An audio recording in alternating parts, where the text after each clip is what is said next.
तो हेलो दोस्तों, कैसे आप सब लोग। आप सभी का स्वागत है को ब्रांड न्यू वीडियो में। तो तुमने भाई फूड फैक्ट्री वाला तो देखा ही होगा, जो चैनल आता था, क्या नाम है, एच डी कुछ करके चैनल था, जिसपे वो मेंटल साइंस वाइज कुछ आता था। तो वो तुमने वो देखा ही होगा फूड फैक्ट्री। तो भाई मैंने भी बहुत देखा है। तो भाई वो सन 2005 से सन 2020 तक के एस्टिमेट मेरा कहना है कि मतलब चला ही होगा। अभी भी चलता हो क्या पता, लेकिन अब तो देखते नहीं। लेकिन भाई उस समय पे बचपन में बहुत देखा है। तो तुमने भी देखा होगा, अगर देखा हो तो लाइक कर देना इसी पे वीडियो। कोई तरीका है भीख मांगने का? वैसे इससे कोई रिलेटेड तो है नहीं। तो हाँ, आज की वीडियो उसी पे रिलेटेड है, उसी से मतलब रिलेटेड ही है। तो ये आज की वीडियो है फैक्ट माइंडेड की तरफ से, तो एंड तक जरूर देखना। तो चलो देखते हैं। क्या आपने कभी सोचा है कि जिस पेंसिल को आप बचपन से इस्तेमाल करते आ रहे हो वो होती तो लकड़ी की है, लेकिन उसके अंदर ये ब्लैक कलर की लेड कैसे डाली जाती है? या फिर भाई ये बचपन में किस किस ने सोचा, एक बार जरूर बताना यार। मैंने भी सोचा था, मतलब लकड़ी, मेरे को लगता था लकड़ी का अगर शेप दे दिया है ना, लेकिन उसमें भरते कैसे होंगे। पहले मैं सोचता था ना इंजेक्शन से भर देते होंगे। गाड़ी में लगे एयर बैग्स जो रोजाना हजारों लोगों की जान बचाते हैं, वो एक्सीडेंट के वक्त इतना जल्दी कैसे फूल जाते हैं? और हिस्ट्री का सबसे पहला एयर बैग कब और क्यों बनाया गया था? बुलेट ग्लास में ऐसा क्या लगा होता है कि 9 mm की बुलेट भी उसे पार नहीं कर पाती? और गन्ने के जूस से ये प्योर व्हाइट शुगर क्रिस्टल्स बनाने का ये खुफिया प्रोसेस आप नहीं जानते होंगे। और इन भारी भरकम एल्यूमिनियम ब्लॉक से खाना रैप करने वाली एल्यूमिनियम फॉइल कैसे बनती है? इस वीडियो में आपको पता चलेगा कि इन चीजों को कितनी मेहनत और टेक्निक से बनाया जाता है। तो वीडियो को अभी लाइक कर दो, क्योंकि बहुत इंटरेस्टिंग होने वाली है। Number 1, air bags. Air bags का सबसे पहला आइडिया 1950 में एक इंडस्ट्रियल इंजीनियर को आया था। वो अपनी फैमिली के साथ ट्रैवल कर रहा था और एक्सीडेंट का शिकार हो गया। उस हादसे में सबकी जान तो बच गई, लेकिन इस इंसिडेंट ने उस इंजीनियर को एयर बैग बनाने का आइडिया दिया। 2 सालों की रिसर्च के बाद उसने एक ऐसा एयर बैग बनाया जिसमें कंप्रेस्ड एयर के सिलेंडर की मदद से हवा भरती थी। लेकिन प्रॉब्लम ये थी कि इस प्रोसेस में काफी टाइम लगता था, और एक्सीडेंट के वक्त टाइम ही तो बहुत कम होता है। अगले कई सालों तक इस प्रॉब्लम का कोई खास सॉल्यूशन नहीं निकल सका। लेकिन फिर 1967 में एक अमेरिकन इंजीनियर को आइडिया आया। उसने एयर बैग को एक केमिकल एक्सप्लोसिव से पैदा होने वाली गैस से भरने का फैसला किया। एयर बैग के अंदर मौजूद ये केमिकल सोडियम एजाइड होता है, जिसको गाड़ी में लगा क्रैश सेंसर एक्सीडेंट के वक्त एक इलेक्ट्रिकल सिग्नल देता है। इलेक्ट्रिकल सिग्नल से इस केमिकल में एक धमाका होता है, जिससे नाइट्रोजन गैस रिलीज होती है और वो एयर बैग को इमीडिएटली फुला देती है। क्रैश होने से लेकर एयर बैग के फूलने तक का टाइम सिर्फ 20 मिलीसेकंड होता है। यानी जितना टाइम पलक झपकने में लगता है, उतने टाइम में एक एयर बैग 5 बार फूल सकता है। एयर बैग का मटेरियल भी काफी खास होता है, जिसको 1 पीस में बनाया जाता है। दूसरे फैब्रिक्स के कंपैरिजन में इसका मटेरियल काफी मोटा रखा जाता है। एक टाइम पे 1000 नायलॉन के धागों से ये मटेरियल बनाया जाता है। अगर इस भाई जैसे कॉम्प्लेक्स, तो आज की चीज़ें भाई बहुत ज़्यादा कॉम्प्लेक्स, हमारे दिमाग से भी ऊपर की चीज़ें कॉम्प्लेक्स हो सकती है। अब तुम सोचो, ये सिम है, इतनी छोटी सी सिम है, लेकिन इसमें इतनी बारीकी से काम हुआ है ना। इसके अंदर एक शहर बसा हुआ है पूरा का पूरा। तो भाई कॉम्प्लेक्स तो आज की चीज़ें। सिम में भी देखो कितने सारे नंबर सेव होते हैं, सिम में कितना बड़ा कॉम्प्लेक्स, भाई कुछ कहने की बात ही नहीं इसमें। तो प्रोसेस में एक भी धागा टूट गया तो इसका सेंसर इमीडिएटली मशीन को ऑफ कर देता है। नो डाउट ये मशीन काफी फास्ट चलती है, लेकिन फिर भी ये 1 घंटे में सिर्फ 8 मीटर फैब्रिक ही बना पाती है। एक तरफ फैब्रिक बनता रहता है और दूसरे एंड पे बाइंड भी होता रहता है। ये प्रोसेस कंप्लीट होने के बाद फैब्रिक को धोया जाता है। धुलने के बाद फैब्रिक गीला होता है, इसीलिए अब इसको गर्म रोलर्स के ऊपर गुजार कर सुखाया जाता है और फिर प्रेस किया जाता है। अब क्योंकि एयर बैग के अंदर गैसेस का प्रेशर बनता है, इसी वजह से इसको एयर टाइट करने के लिए इस पर सिलिकॉन की कोटिंग की जाती है। कंप्यूटराइज्ड रोलर्स इस फैब्रिक पे अच्छी तरह से सिलिकॉन को फैला देते हैं, जिसके बाद फैब्रिक को बड़े ओवन में से गुजारा जाता है ताकि सिलिकॉन अच्छी तरह से ड्राई हो जाए। और अब बारी आती है अलग अलग शेप और साइज के एयर बैग्स की कटिंग की। कंप्यूटर ऑपरेटेड मशीन हर एयर बैग को इक्वल साइज के हिसाब से काटती है। फाइनल इंस्पेक्शन के बाद एयर बैग की सिलाई की जाती है और फिर आखिर में इसकी टेस्टिंग। Number 2, aluminium foil. अब बात करते हैं एल्यूमिनियम फॉइल की।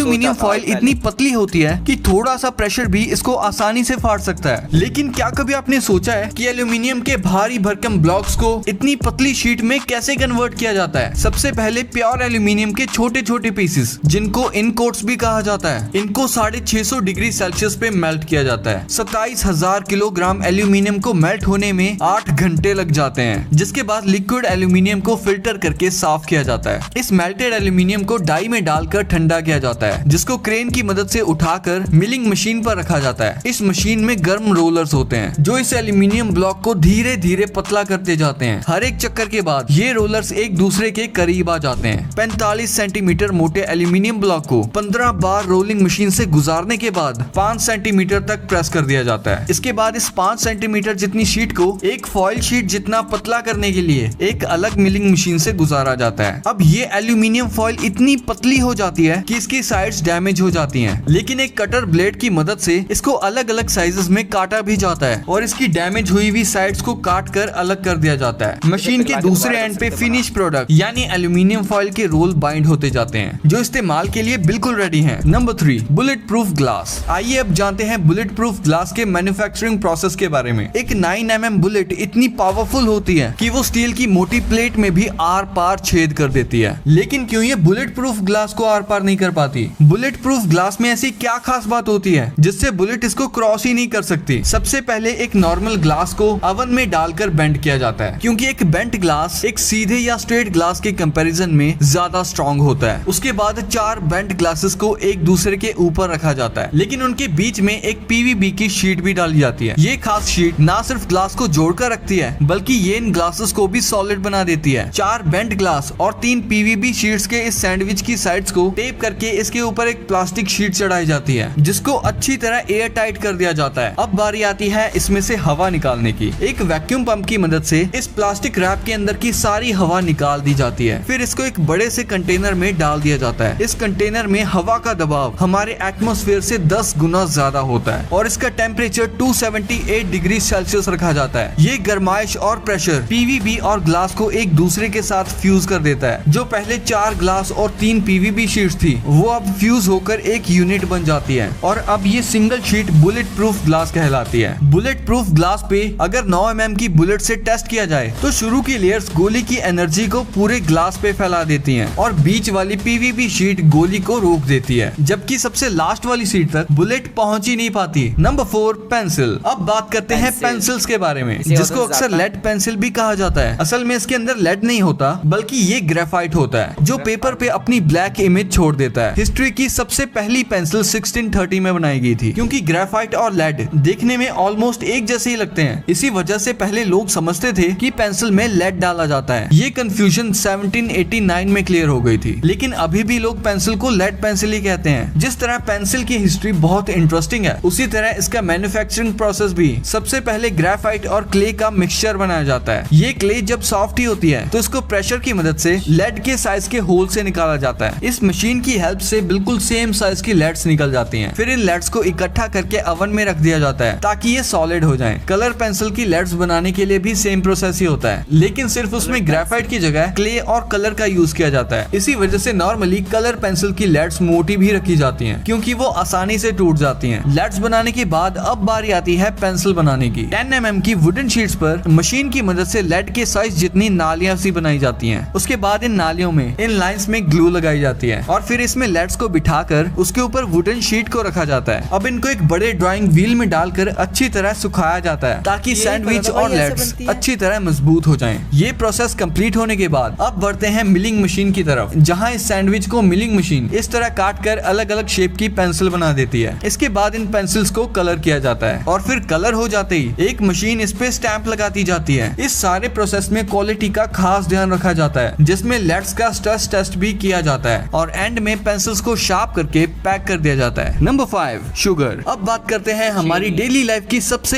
भाई पहले मैं समझता था ना चीनी, देखो वो गन्ने का जूस मैंने बहुत पहले से पी रहा हूँ, तो गन्ने का जूस भाई जब निकालते तो वो हरा होता था। यही सोचने में आता था, लोग बोलते थे ना कि गन्ने से चीनी बनता है, तो मैं यही सोचता था भाई गन्ने से चीनी कैसे बनता है, गन्ने का तो रंग हरा होता है, तो ये व्हाइट कलर में कैसे आता है।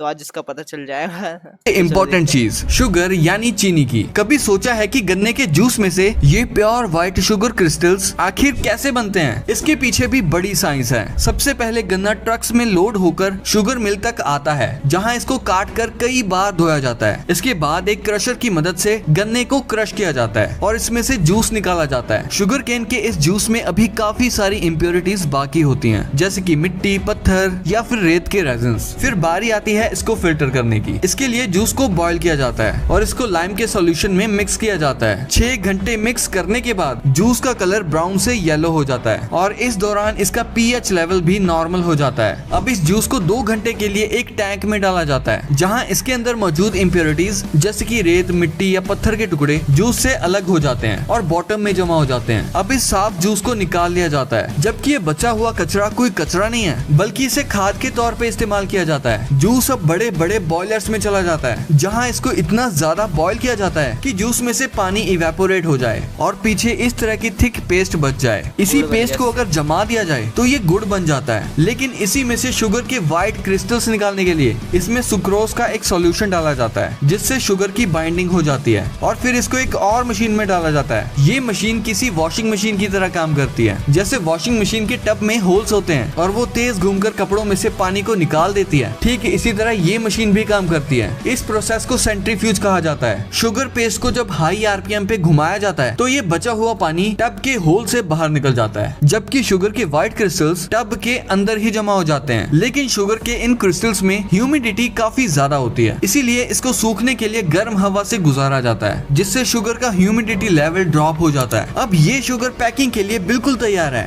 इस पैकिंग मशीन की मदद से एक दिन में 2 लाख से भी ज्यादा पैकेट्स बनाए जा सकते हैं। तो हाँ, वीडियो कैसे लगी यार? बचपन के दिन ताज़ा हो गए। अगर हाँ तुम्हारे भी बचपन के पल याद ताज़ा हुए हैं तो इस वीडियो को जाके लाइक कर दो और ऐसी वीडियोस के लिए मेरे चैनल को सब्सक्राइब कर दो। मिलते हैं अगले वीडियो में, बाय।